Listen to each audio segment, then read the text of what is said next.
Greetings, y'all. Pastor John, also known as Gilead7, you know the demo. Tomorrow Kings, Echoes of Oratory Music, Crystal Radio, and right now, VirgoTwins. This is the Sermon of Song, episode 8, and we are talking about the song, I See.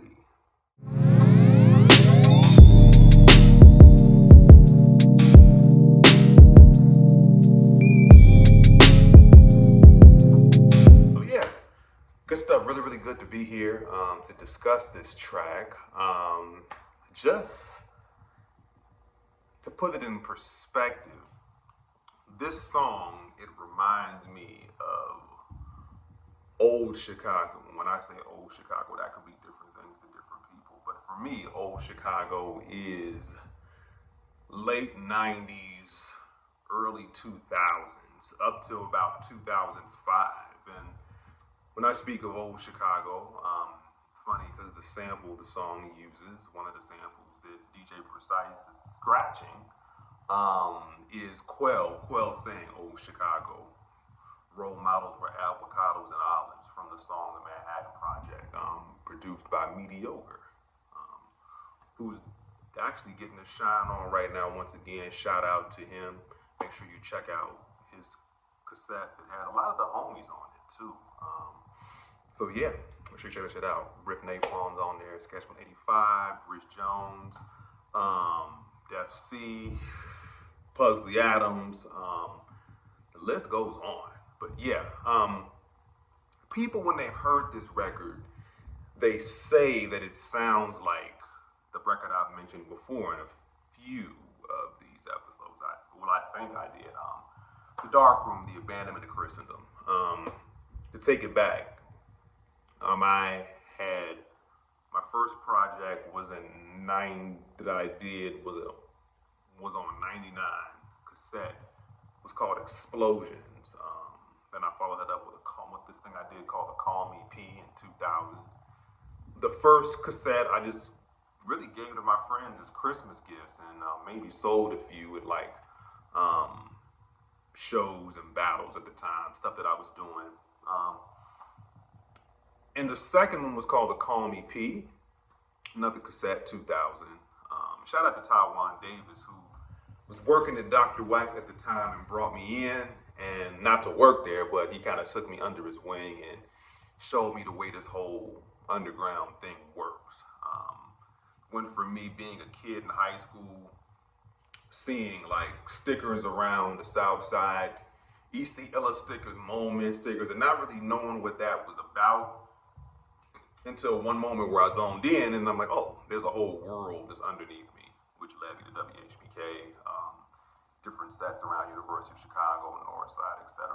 So the underground is not necessarily underground, but it's something that avoids sight.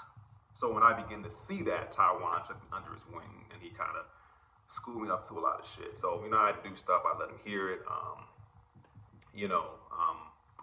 Did a record, a single called Invincible. I think that was 02. Stories of Sorcery, 03. I've talked about Stories of Sorcery before. And, it was kind of feeling my way. And Taiwan was always honest with me about the stuff he thought that I was doing, feedback was positive, but there was always where you could work on X, Y, Z. Then when I gave him this Darkroom record, which is this leads to I See, because I say shit in a roundabout way, but I'm going somewhere. The car's driving somewhere. So when I did the record, the Darkroom, the Abandonment of Christendom, which he actually had production on, I gave him the full project. He was like, now that's it. He was like, now that's a record right there. So I always took that seriously. But there's a song on the Darkroom that's called Fly on the Wall, produced by my man Lyric Versatile. We were in a crew label that was started by Nizam, Dr. L. David Stewart, which was called Visual Recording. So we were doing our thing. We had an open mic night at Ethio Cafe in Wrigleyville on Clark Street. I don't even think it's still there anymore, but we had a good chunk of the city at one time. And we were doing some things. And yeah, during that time, Lyric gave me this beat. he gave me several beats. This is the one I used for the Darkroom record. So shout out to him. I know he's still doing this thing. This beat, yeah. So this song was called "Fly on the Wall," and it's really about what if I looked at my own life from the perspective of a fly on the wall. So I'm kind of going through that and just chronicling not only my own life, but just underground hip hop and just from the early 90s. So I started the track with, do you remember organized confusion? Bump the stress, but out life losing your mind and cognizance of things you should be doing. Fly on the wall. I said to fly on the wall. You remember organized confusion, bumping stress without like losing your mind and cognizance of things you should be doing. This was me wishing my vocals would lay over kicks and bass summers. Beyond ate the apple in the huge tree that it came from. Also I think back, years before the raps and blackness heard Maranatha singers and hand claps. Way to act around girls I never learned that they senses expected lonely heartbeat before first rejected. I wrecked it, playing Mr. Freeze, burning recess time, quite a speedy young man. So when I did this IC song, the beat that Sandy threw at me, it put me in that 2003 type of mindset of Chicago, of thinking about where a lot of the shows used to happen, Wicker Park. You know, I was about to change the version, just do it like I've been doing it, but fuck that, we kind of in a mode right now. So I'm preaching. So yeah, so in the Wicker Park area, which if you know that area, it's called Sixth Corner, which is where Milwaukee, Damon, and North Avenue intersect.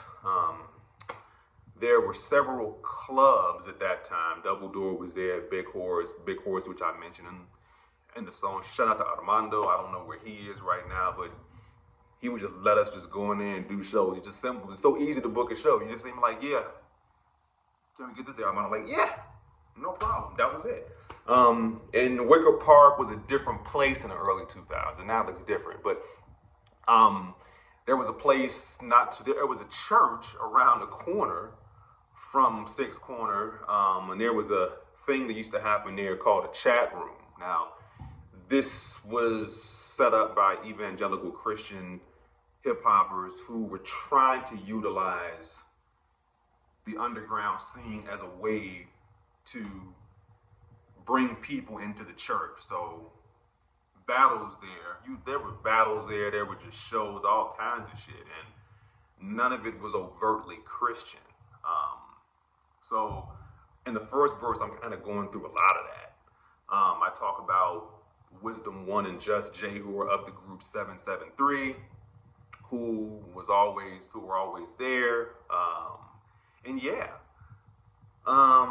So this song, the first verse really chronicles, just snapshots of that period. So does the second verse, it's just kind of a reminiscing of being late to studio sessions, but on point with word progression.